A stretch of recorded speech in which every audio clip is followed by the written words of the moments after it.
Now, I want to point something out here about importing data inside of the newer versions of Microsoft Excel. If you liked the old interface for the import, actually going through the text import wizard, it's actually something you can still activate through the legacy import data features. Take a look.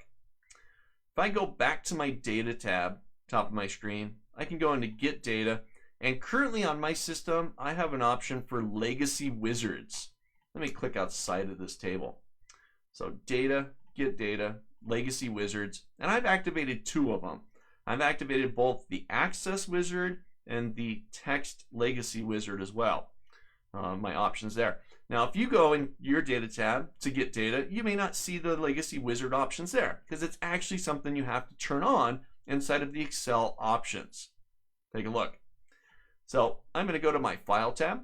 I'll go down to Options all the way down at the bottom. And inside the Options window, I'm going to go to Data. In the bottom portion of the data section, you got Show Legacy Data Import Wizards.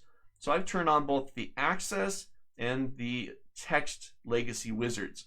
This will allow me to use the older imports, and you may have watched that video, where it takes you step by step through the import process, in this case, on text or an Access database.